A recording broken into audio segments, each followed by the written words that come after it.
ilmiah dalam rangka peringatan Hari Bakti Adiaksa ke-63 tahun 2023 pada Kamis 13 Juli 2023 di Sesat Agung Komplek Islamic Center Tulang Bawang Barat dalam keadaan sehat dan tidak kurang satu apapun. Balai adat dan masjid ini adalah titik kumpul masyarakat dengan tujuan yang sama untuk menuju kebaikan. Kebaikan dalam hubungan vertikal dengan Sang Maha Pencipta maupun hubungan horizontal antar sesama manusia, warga dan masyarakat. Untuk itu saya menyampaikan apresiasi setinggi-tingginya atas gelar acara yang dilaksanakan dalam rangka peringatan Hari Bakti Adiaksa ke-63 dengan tema peran serta masyarakat dan media dalam penegakan hukum yang tegas dan humanis yang sangat selaras dengan simbolisasi dari pembangunan di Kabupaten Tulang Bawang Barat. Hadirin sekalian yang saya hormati, Kejaksaan Negeri berdiri di Tulang Bawang Barat pada tahun 2022 yang lalu menjadi sarana dalam upaya penegakan hukum yang berkeadilan di seluruh lapisan masyarakat. Tentu saja pelaksanaan tugas jajaran Kejaksaan Negeri Tulang Bawang Barat perlu didukung oleh segenap unsur dan pemangku kepentingan yang ada tanpa terkecuali. Untuk itu selalu dibutuhkan proses pemahaman tentang bagaimana cara kita dapat turut berkontribusi dalam upaya penegakan hukum yang tegas dan humanis di bumi Raden Saimani Wawai. Hadirin serta seminar sekalian yang berbahagia, saya sangat berharap kiranya kegiatan ini dapat dijadikan wahana bagi kita semua, khususnya untuk jajaran pejabat dan aparatur sipil negara di lingkup pemerintah Kabupaten Tulang Bawang Barat untuk dapat menambah wawasan dari seminar ini. Dengan harapan semoga apa yang kita laksanakan kali ini dapat mengawal pelaksanaan program pembangunan ke depan. Dirgahayu Kejaksaan Republik Indonesia, selamat Hari Bakti Adiaksa yang ke-63.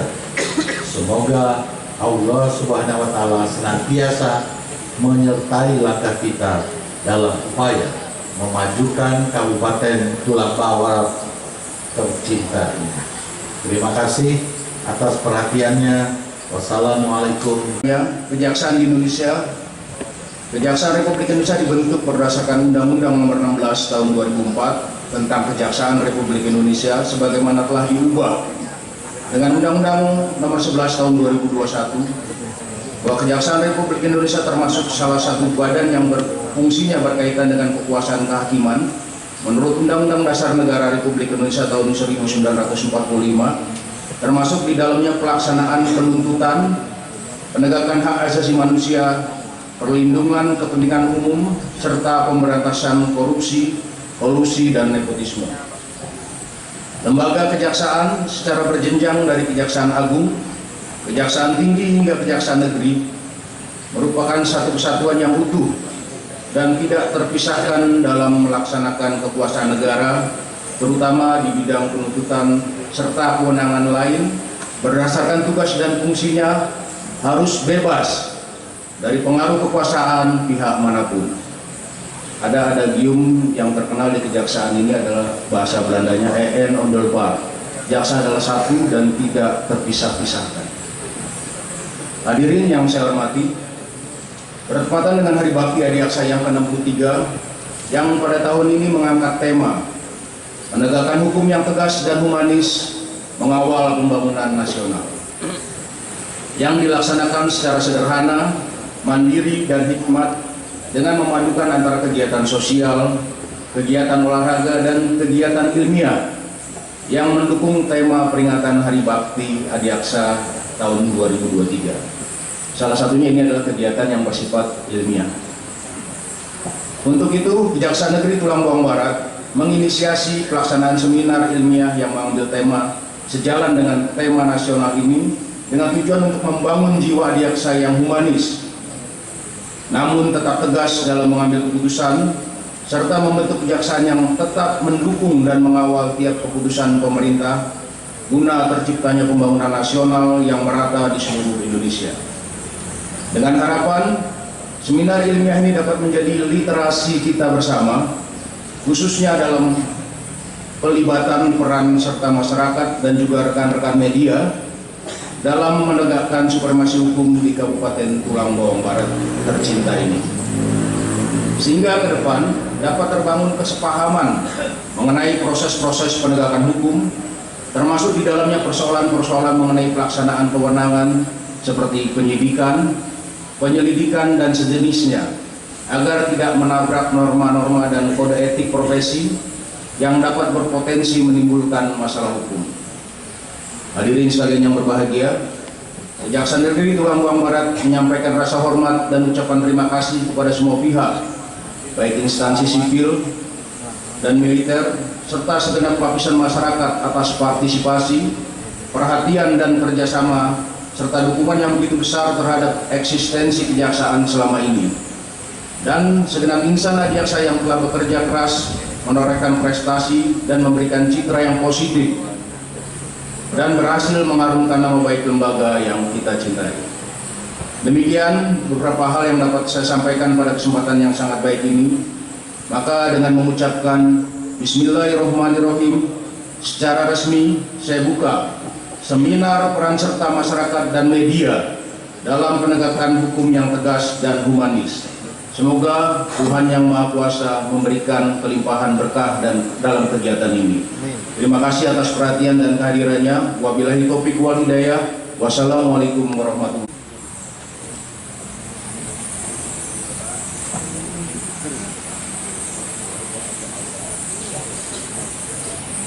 Boleh kita berikan tepuk tangan yang meriah, Bapak Ibu. Jadi sebagai tanda pembukaan seminar ilmiah.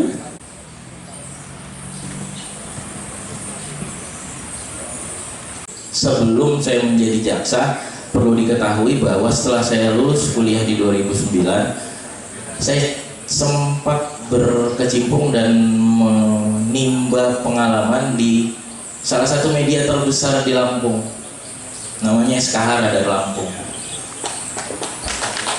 Jadi mohon dengan sangat dan terima kasih dengan hormat teman-teman media yang mau berpartisipasi hari ini. Saya mengingat kembali pada saat saya yang duduk di sana liputan, melihat teman-teman jaksa, teman-teman polisi yang memberikan pemaparan, kemudian saya yang meliput, dan hari ini alhamdulillah saya yang berdiri di sini dan teman-teman sejawat saya saat ini, media yang kemudian meliput saya. Mudah-mudahan saya bisa membanggakan kawan-kawan semuanya. Yang akan saya sampaikan hari ini adalah sesuai dengan tema kita, mungkin dikasih waktu juga cuma sedikit. Jadi jaksa di era digital 2023 itu menjadi salah satu hal yang berbeda dari tahun-tahun sebelumnya. Setelah pandemi COVID, semua berubah. Bagaimana sekarang kami, aparat penegak hukum, terutama kejaksaan, dapat kemudian segera beradaptasi dengan situasi dan kondisi yang mengharuskan kita tidak kemudian sedekat mungkin bertemu. Di era digital saat ini banyak sekali kesulitan yang memang harus segera cepat kita tanggapi. Boleh di next. Revolusi dari Perancis, kemudian sekarang kita juga mulai dari tenaga manusia berubah menjadi komputer. Sekarang zamannya internet, dari bentuknya kotak, mau ngetik, mau kirim email selalu ke warnet, sekarang ada di handphone masing-masing.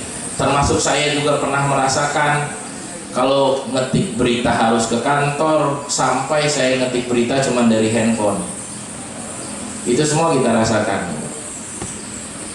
Itu yang namanya adaptasi, dinamika dalam hidup. Ilmu sosial tidak kemudian sama dengan ilmu hitung-hitungan matematika atau eksakta. 1 tambah 1 sama dengan 2. Di ilmu sosial semuanya berkembang sesuai dengan zamannya, termasuk juga kami. Aparat penegak hukum saat ini berkembang, Bapak Ibu. Bukan lagi kemudian kita menjadi aparat yang harus tegas dan represif, tapi Jaksa Agung mencanangkan bagaimana seorang jaksa itu bisa bersikap humanis.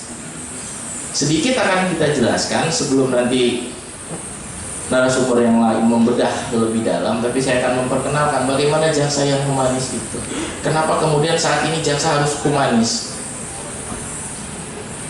Karena apa? Karena tuntutan zaman, Bapak Ibu. Di HPN 2023 kemarin, nanti juga saya masukkan, Jaksa Agung sudah menyampaikan dalam rilis pasti yang disampaikan oleh Kapus Penkum, teman-teman pers, teman-teman media, itu adalah salah satu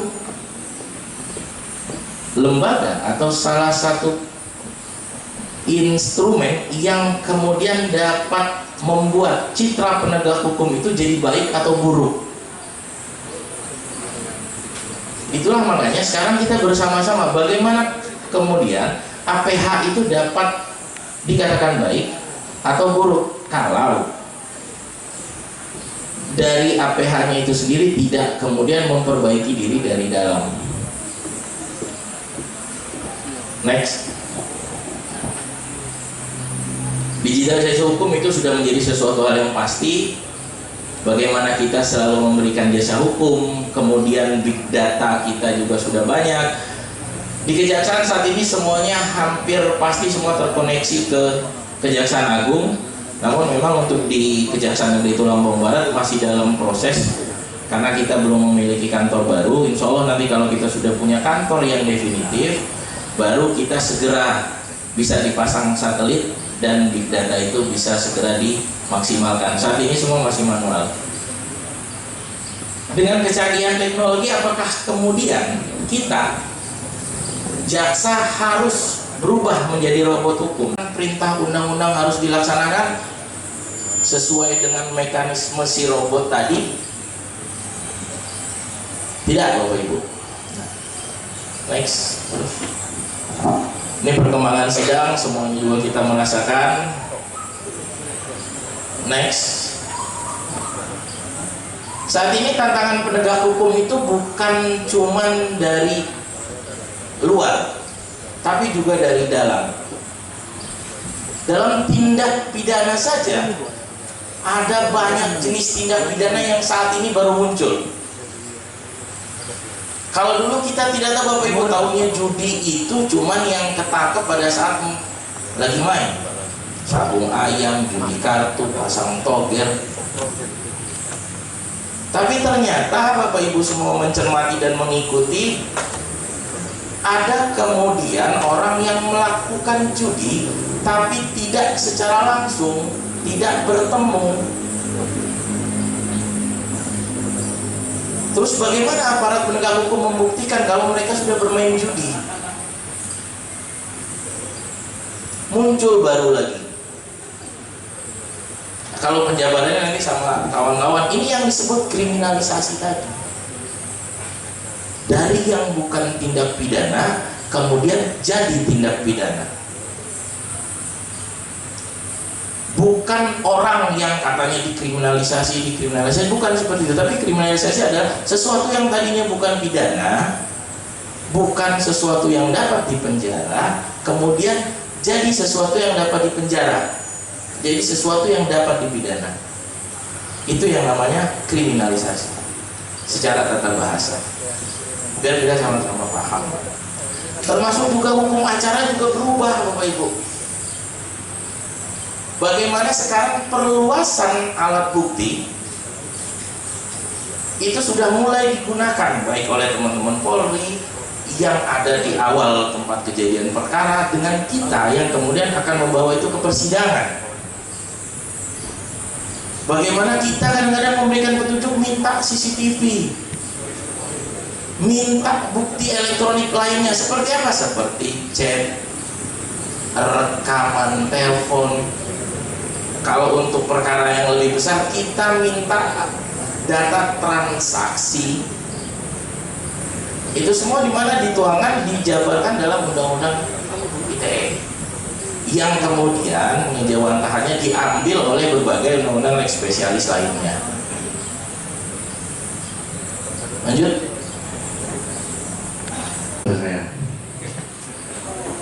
Terima kasih pada bapak-bapak yang khususnya yang tidak bisa disebutkan satu persatu.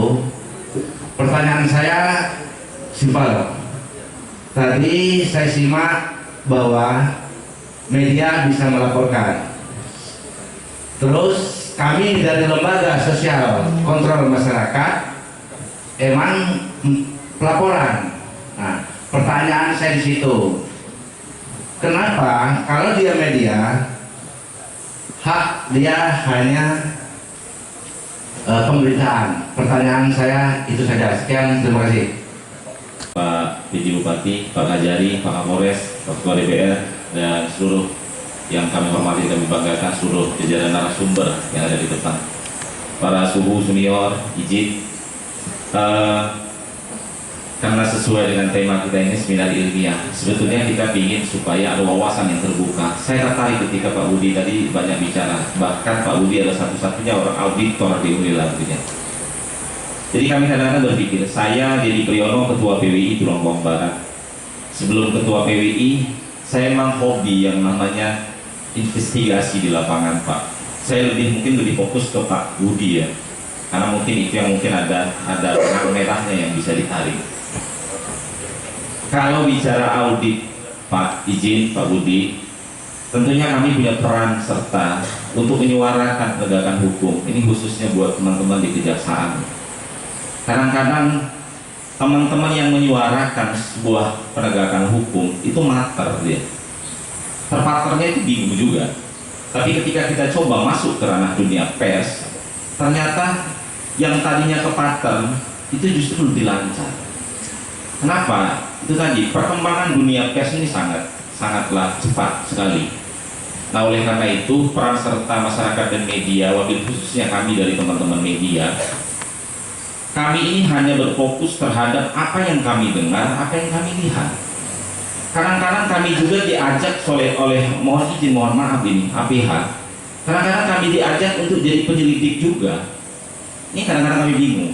Kami punya informasi, tapi kami disuruh cari barang bukti dan bukti-bukti pemula lainnya. Sehingga APH kadang-kadang berada di dalam sebuah ruangan saja. Ini mohon maaf sekali lagi. Tapi ini kita bicara fakta.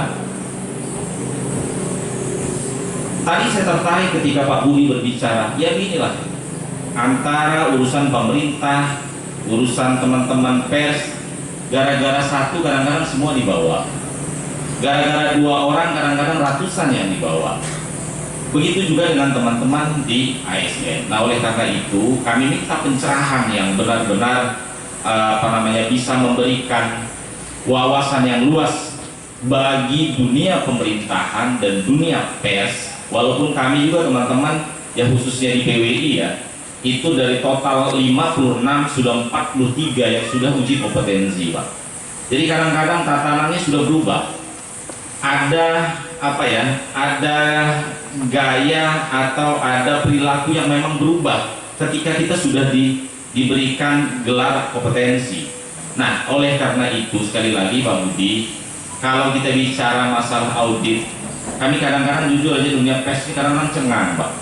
Kami bisa ngitung sendiri sebetulnya. Kami juga bisa ngitung, ini mohon maaf, tapi nggak bisa kami pelurkan karena bukan kewenangan kami. Contoh, ini mohon izin saya sampaikanlah ke teman-teman pemerintahan, karena kita ini sebenarnya PWI ingin menciptakan kolaborasi. Saya dapat informasi 2 hari atau 3 hari yang lalu, ada beberapa pejabat yang dapat pesan singkat, seolah-olah ada temuan yang harus dikembalikan melalui pesan WhatsApp. Ini mohon izin, ini sebagai bahan koreksi Pak PJ, Pak. Saya sampaikan di forum ini karena memang tadi malam saya dapat informasi yang ketiganya. Ada beberapa pejabat dapat SMS, Anda harus mengembalikan uang karena ada temuan. Setahu kami itu lagi dalam tahap proses apa ya? Mungkin rekomendasi ya. Tapi ini sebenarnya tertarik saya untuk angkat itu. Tapi kenapa nggak harus kami tidak lanjuti itu? Karena ini mungkin ada hal-hal yang memang sifatnya privasi. Nah, oleh karena itu sekali lagi para narasumber, kami berharap berikanlah wawasan pandangan yang memang betul-betul bisa menciptakan sebuah kolaborasi yang benar, supaya kami ini nggak sesat juga. Teman-teman media ini kadang-kadang mohon izin, mohon maaf teman-teman, ini ada kelompok organisasi pers yang memang di luar PWI ya, memang butuh pemahaman, butuh wawasan yang konkret dari teman-teman APH. Karena kadang-kadang juga kami lihat, kadang-kadang APH kalau buat misalnya acara bintek sosialisasi, orangnya itu aja. Mohon maaf, ketika ada sosialisasi yang datang ada camat, kepala dinas, ya masyarakatnya nggak ada di situ. Kami ingin dirubah mindsetnya. Kalau mau ada sosialisasi tentang penegakan hukum, ambil orang-orang yang nggak ngerti hukum, diberi wawasan, diberi pencerahan. Izin Pak Kajali, diberi wawasan gitu. Jangan itu aja di sosialisasi yang penting ada banner, ada tulisan sosialisasi yang foto di depan, nanti ada Pak Camatnya, ada Pak Kadisnya, ada pihak ya orang itu aja. Kepala desanya itu aja. Nah, mohon dirubah. Kita ambil bagaimana masyarakat yang memang tidak pernah tersentuh dengan sosialisasi hukum diberikan wawasan tentang hukum supaya lebih apa namanya, lebih memahami tentang kaidah-kaidah hukum yang sebenarnya. Terima kasih. Mungkin itu Pak Moderator, kemudian para narasumber, mohon memberikan pencerahan yang seluas-luasnya dengan teman-teman baik insan pers dengan pemerintahan. Kalaupun memang ada kegiatan yang siap melibatkan kita teman-teman pers, kami juga bersedia buat teman-teman Adiaksa, bagi teman-teman Kajari bersama dengan Polres mungkin ya. Gitu. Mungkin itu dari saya selaku Ketua PWI, khususnya teman-teman di Kejaksaan, saya ucapkan selamat HUT Adiaksa yang ke-63, mudah-mudahan selalu berjaya dan top. Terima kasih. Peran serta masyarakat bukan media itu. Masyarakat itu bagiannya media, LSM, wartawan, tokoh, itu hanya penyebutan dari si entitas si masyarakat tadi saja. Tapi bentuknya semuanya masyarakat. Siapa yang memberikan informasi semuanya boleh, tapi pembatasannya adalah informasi mana yang kemudian dapat kita tindak lanjuti menjadi laporan atau kita tindak lanjuti untuk kita telaah lebih dalam, sehingga temuan itu bisa kita tindak lanjuti dengan memeriksa, memanggil, mencari alat bukti pendukung yang lain. Itulah makanya tadi saya sampaikan informasi ini di PP tadi, PP 43 2018 itu menyebutkan bahwa kalau informasi tadi berkaitan dengan suatu tindak pidana dan informasi ini akan diserahkan kepada aparat penegak hukum, bentuknya harus laporan. Semuanya informasi. Tapi pada saat informasi itu kita akan serahkan oleh masyarakat, siapapun bagian dari masyarakat ini, kepada aparat penegak hukum, dia harus berbentuk laporan. Karena kalau hanya sebatas informasi, begitupun juga dengan kita, informasi tersebut juga akan kita tampung sebagai bahan data intelijen atau bank data intelijen saja. Hanya sebatas itu kalau itu hanya informasi. Tapi kalau itu bentuknya sudah laporan, maka akan kita tingkatkan dari laporan itu, akan kita telaah, akan kita lihat apakah pelapornya sudah memenuhi syarat, artinya sudah ada identitasnya atau belum masyarakat ini.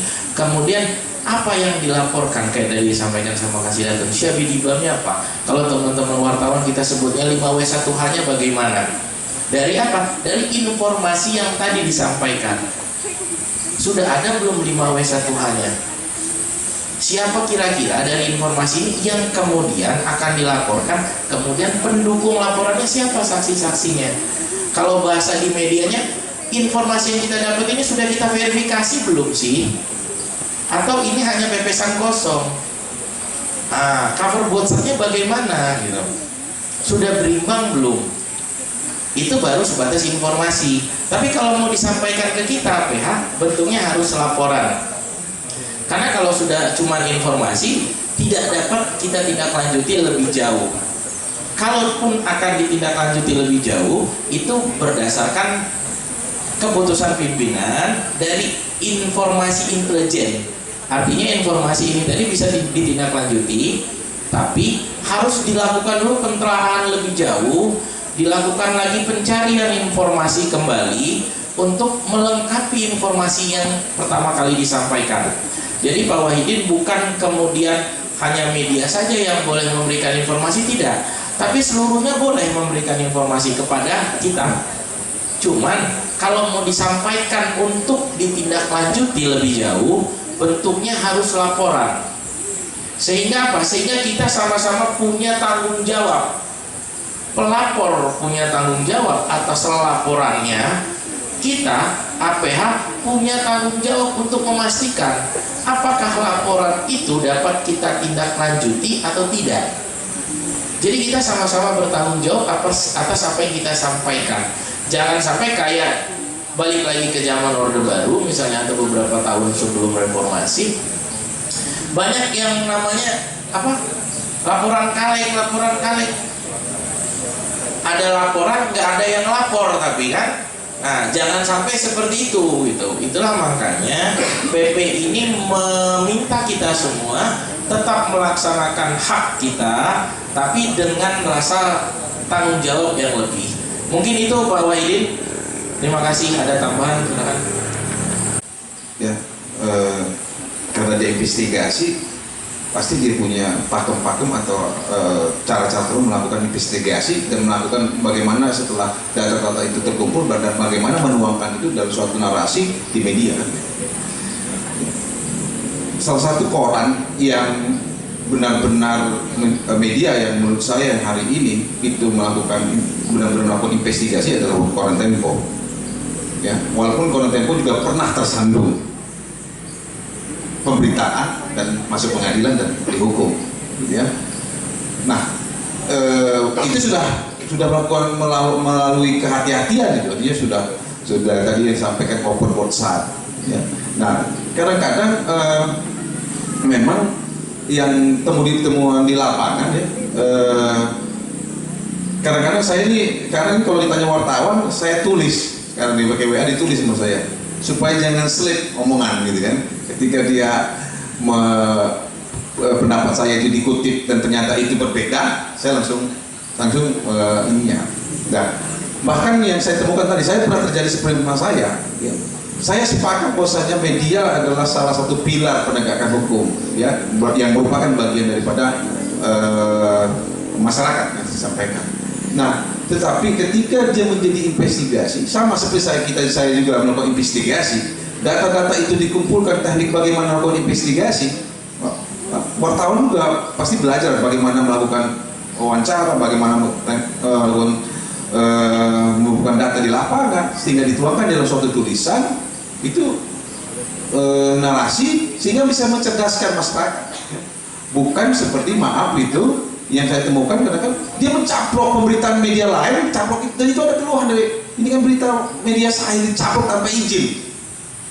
Cuman karena sama-sama wartawan gak enak, itu yang terjadi. Ya. Dan saya waktu itu, loh, ini gak sama berita dengan waktu saya di persidangan, kok ini pemberitanya seperti ini. Karena saya yakin dia gak ada, dicaploknya aja. Ya. Kadang-kadang maaf ini pemberitaan juga antara judul dengan isi kadang-kadang beda. Judulnya untuk menarik masyarakat membaca, tapi isinya beda, sehingga persepsi di masyarakat itu ya judulnya, itulah isinya. Nah ini kan menurut saya sudah bertentangan gitu. Nah jangan sampai, maksud saya, ketika masyarakat juga melek dan tahan dia untuk ini ya. Sekarang ini Pak ya, di Fakultas Hukum itu sekarang yang belajar bukan hanya fakultas sarjana hukum, tapi dokter sudah belajar, perawat sudah belajar semua gitu, orang teknik belajar semua. Karena mereka sudah lama ini mungkin salah satu profesi yang tidak jarang tersentuh oleh hukum itu namanya dokter. Tetapi sekarang dokter-dokter itu belajar, perawat-perawat sekarang belajar hukum, karena mereka sudah melihat, oh ini kalau nggak tahu tentang hukum, tahu ini bakal jadi bulan-bulanan.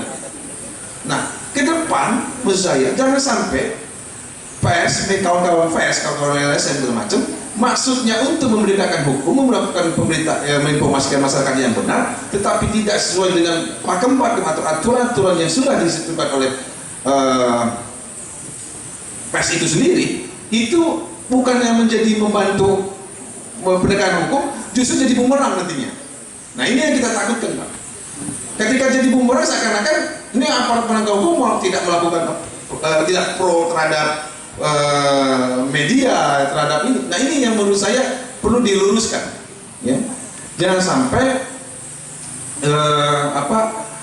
niat kita baik itu berubah menjadi ini ya. Yang tadi dikatakan bahwasanya, wah ini kriminalisasi. Kriminalisasi itu beda. Kriminalisasi itu yang tadinya bukan pidana menjadi pidana, gitu ya.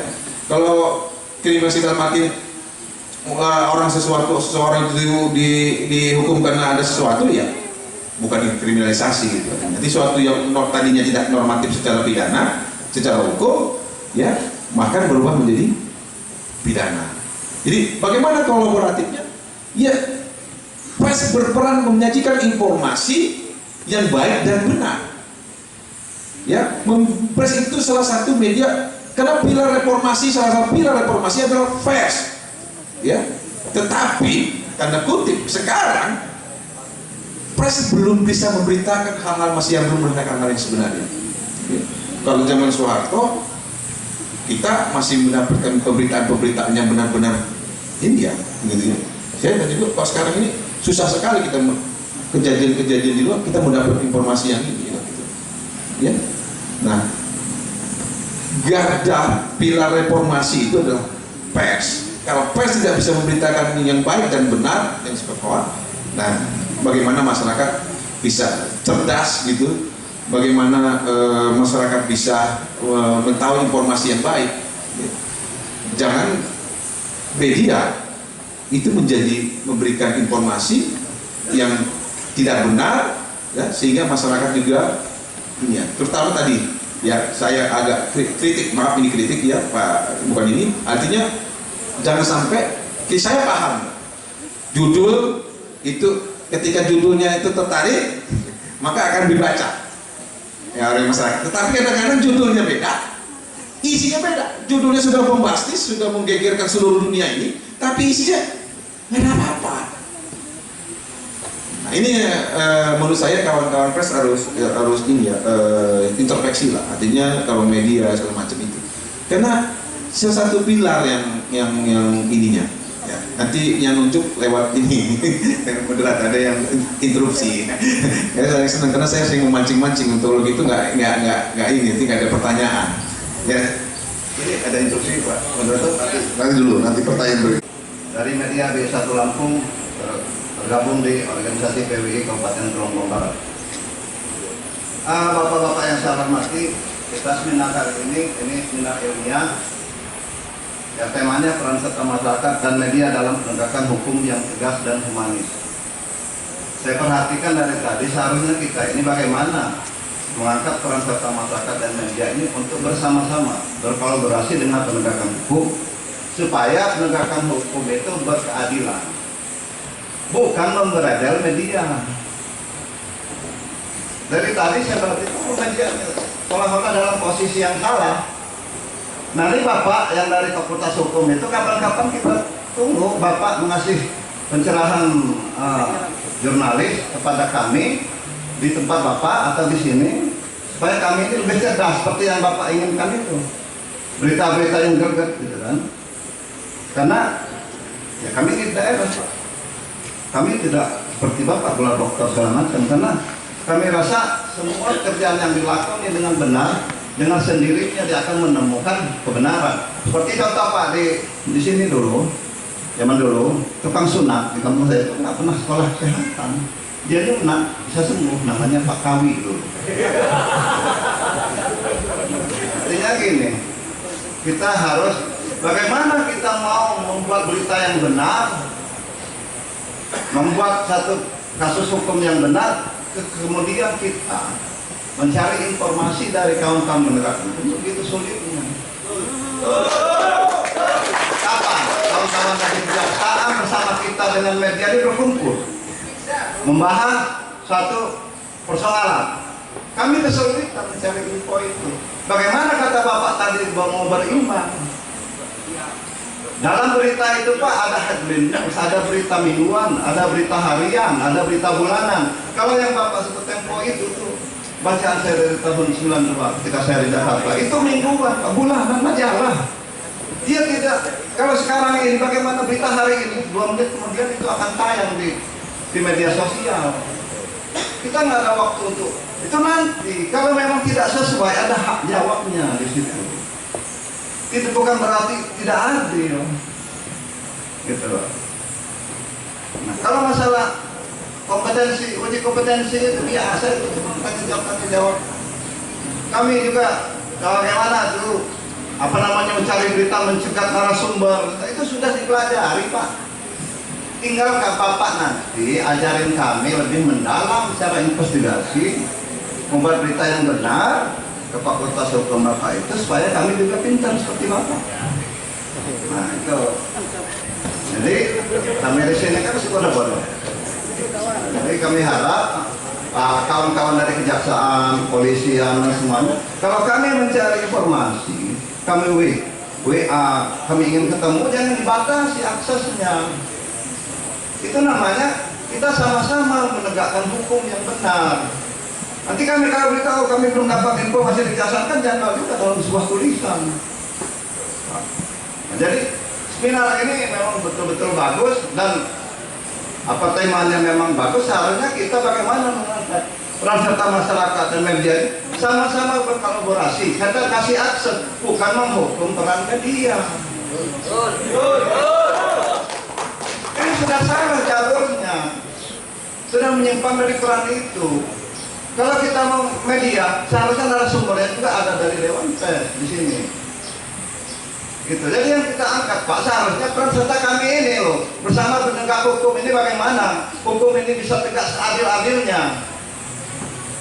Tidak nanti mendapatkan SMS yang balikan uang negara, disokok. Kami kan nggak sampai ke situ Pak.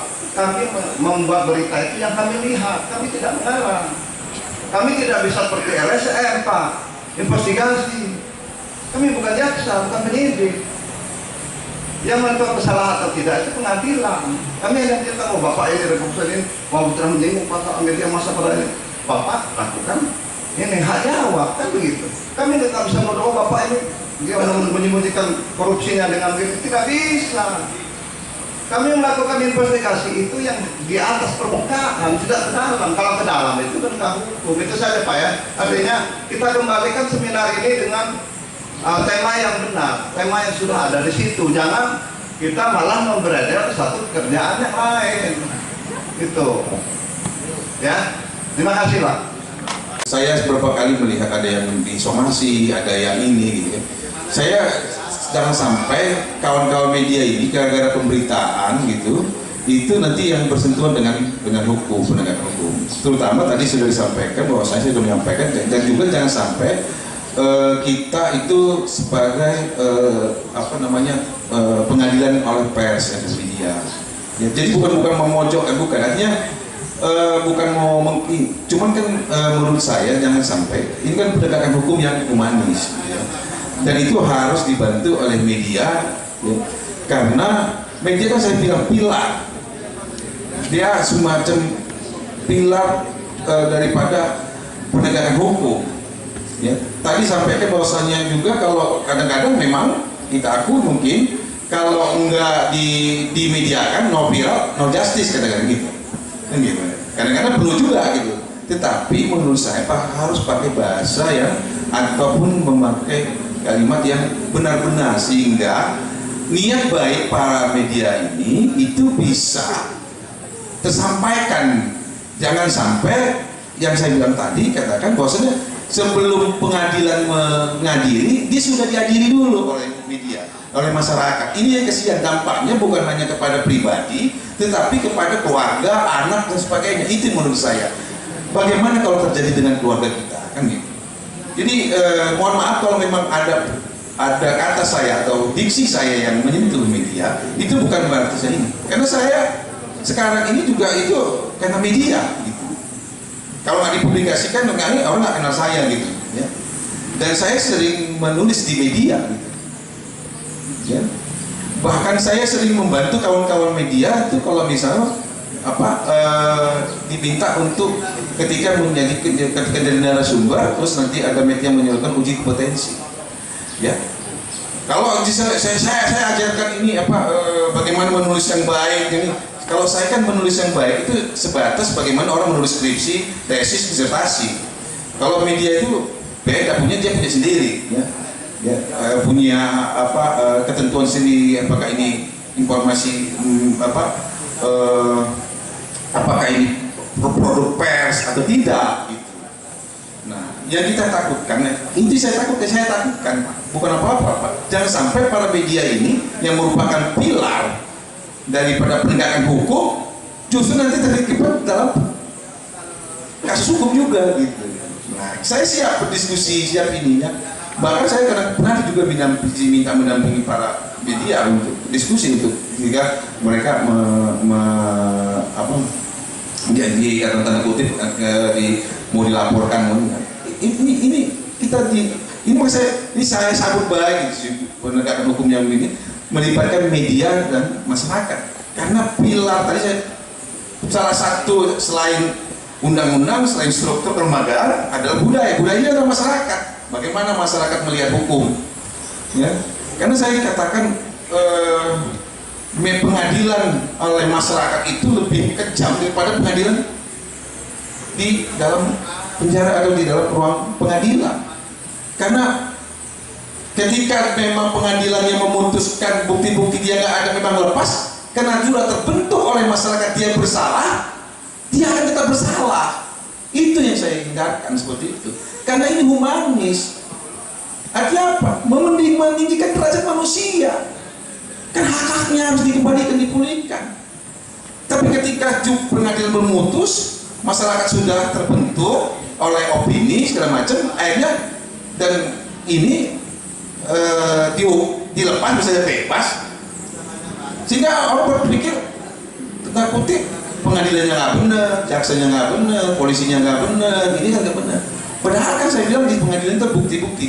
Nah ini maksudnya penegakan hukum yang humanis tadi. Jadi jangan sampai kita menghukum orang yang memang bukan kewenangan kita. Jadi bukan memojokkan pemberitaan pers, bukan. Nggak ada, maksud saya seperti itu. Justru pers itu merupakan alat pendorong, ya, mendorong untuk lebih aparat penegak hukum ini lebih benar-benar bekerja untuk memberikan penegakan hukum yang berkeadilan, ya, kontrol juga. Ya, tapi jangan sampai alat kontrol yang digunakan oleh media massa ini menjadi bumerang bagi kawan-kawan, ya, sehingga menjadi dilaporin balik istilahnya seperti itu, Pak. Jadi nggak ada. Dan justru saya ketika diskusi dengan ini judulnya ini bagus menurut saya, ya. Jarang mungkin ada diskusi-diskusi seperti ini, dan bagaimana kejaksaan di hari ulang tahunnya dengan diskusi seperti ini, nggak bicara tentang kewenangan penyidik, kewenangan ini, tapi bagaimana melibatkan masyarakat. Dan saya senang, Pak, media datang, LSM datang, macam, ya. Jadi diskusi ini diskusi yang sangat ilmiah, ya, di ruang ini, sehingga kita bisa menuangkan undang-undang, menuangkan ide-ide kita, menuangkan apa ini di PKSA. Dan seperti tadi bagaimana nih Pak kejaksaan, kepolisian, bagaimana mendapat informasi supaya juga jangan sampai kita mendapatkan informasi yang sedikit dari aparat penegak hukum sehingga kita juga memberitakan yang kurang, gitu kan. Nah, tadi sudah dibilangkan, karena kadang-kadang juga kalau diinformasikan lebih nanti juga mengganggu dalam proses penyelidikan dan penyidikan, kadang-kadang gitu juga, ya. Pencerahannya untuk tugas kami sebagai wartawan saat berkunjung ke kantor kalian. Alat kami berupa kamera HP harus ditaruh di lobi depan. Apakah hal itu sesuai SOP dan apakah SOP-nya itu berlaku seluruh Indonesia? Mohon pencerahannya, karena alat-alat tersebut itu alat vital bagi kami, alat yang kami gunakan untuk liputan. Nah, kedua Pak, saya persingkat lagi. Apakah setelah ini, karena yang saya perhatikan akhir-akhir ini semenjak kami bangga nih, kejaksaan sudah ada di Lombok Barat, tapi pemberitaannya masih minim. Bagaimana cara kerjasama agar kami bisa memberitakan kegiatan kalian? Terus, apakah kami bisa melakukan seperti apa sih? Temanya itu yang tegas humanis itu, ada kolaborasi kami wartawan melalui organisasi kami masing-masing. Bagaimana caranya untuk hal yang baik itu? Salah satunya pemberitaan, salah satunya mengawal pemberitaan anggota-anggota kami yang memang beritanya nombor. Terima kasih. Barat dengan berat hati saya nyatakan iya Ibu izin. Secara aturan mungkin seperti itu. Kalau teman-teman sempat membaca di media di Lampung Utara sempat terjadi konflik juga karena hal yang tadi Ibu sampaikan gitu kan. Memang bukan kemudian kita mau membatasi ruang gerak teman-teman dalam melakukan perekaman berita gitu. Tapi pada saat konteksnya melakukan wawancara gitu kan, silahkan gitu. Artinya kita tidak bisa kayak Ibu kalau datang ke kantor, ya aturan prosedurnya seperti itu. Tapi boleh disaksikan mungkin teman-teman yang pernah wawancara Pak Kajari, pernah wawancara kasih intel. Kalau tidak di kantor ya monggo, nggak masalah. Tapi karena ini posisinya kantor, karena Ibu masuk ke kantor kami, aturan dari Kejaksaan Agung adalah seperti itu. Bukan cuma Ibu izin, bukan cuma teman-teman media, tapi kadang-kadang kawan-kawan kita dari Kejaksaan Tinggi, teman-teman kita dari Polres, penyidik dari Polres, itu datang ke kantor, itu kita taruh. Selain berkas yang ingin diantarkan, selain barang bukti yang ingin diantarkan, termasuk senjata, ditaruh di loker. Itu SOP-nya, izin Ibu, teman-teman. Nah ini juga terima kasih Ibu telah mempertanyakan itu, karena memang ini kadang-kadang kawan-kawan ini miskomunikasi dan mispersepsi. Seolah-olah itu larangan, bukan larangan, tapi untuk menjaga kenyamanan kita sama-sama. Kenapa dari awal kita tegaskan seperti itu? Supaya kita bisa mengikuti budayanya dari awal. Kalau memang dari awal itu tidak kita sampaikan, nantinya jadi kebiasaan. Sementara yang biasa ini belum tentu benar. Yang kita terapkan adalah yang benarnya. Semoga yang benar ini kemudian karena ditetapkan secara berulang bisa menjadi kebiasaan. Jadi ke depan izin, ada beberapa teman-teman pun juga yang memang ke kantor dan sudah mulai akrab dengan kasih intel, ya dia sudah sadar datang ke kantor sudah nyiapin kertas. Karena dia sudah tahu bahwa kalau mau wawancara Pak Kasih intel, saya nggak bisa langsung rekam di handphone, harus saya tulis di kertas. Nah, karena dia sudah pernah dan dia sudah terbiasa, oh nggak jadi masalah. Yang penting saya dapat statementnya. Kuncinya kan di sana. Bukan kemudian kita memperberat, mempersulit, tidak. Sekali lagi, kejaksaan tidak pernah membatasi ruang gerak siapapun untuk melaksanakan tugas dan profesionalitasnya. Tapi kita menjaga apa yang memang menjadi rumah kita itu. Kejaksaan Negeri Lampung Barat menjaga apa yang menjadi kewajiban dan haknya Kejaksaan Negeri Lampung Barat, mungkin seperti itu. Kemudian bagaimana Ibu bisa memberitakan? Siap Ibu, setiap pemberitaan positif, setiap kegiatan yang memang baik untuk Kejaksaan Negeri Lampung Barat pasti akan kita beritakan. Tinggal konteksnya mau seperti apa. Wawancara, ada juga press release. Insya Allah nanti kalau memang tidak ada halangan, sebelum perayaan tanggal 22 kita akan adakan press release di kantor. Bagaimana apa nanti press release-nya adalah bagaimana kinerja kejaksaan sebelum ulang tahun nanti. Nah mudah-mudahan nanti disampaikan. Dan sekali lagi mungkin ini juga keterbatasan kita tidak punya nomor kontak seluruh teman-teman media. Makanya kadang-kadang yang kita sampaikan, informasi yang kita berikan hanya kepada teman-teman media yang kita tahu saja. Itu sama-sama keterbatasan kita bersama-sama. tinggal memang ke depannya kayak tadi disampaikan sama Ketua PWI, kita coba untuk bersinergi kembali, meluruskan benang kusut tadi, sehingga apa? Sehingga kita sudah satu frame. Jadi kita tahu batasan dari kami dan juga batasan dari teman-teman media. Sekali lagi ini saya hanya menjawab pertanyaan, bukan kemudian khusus ke media, tapi semuanya sama.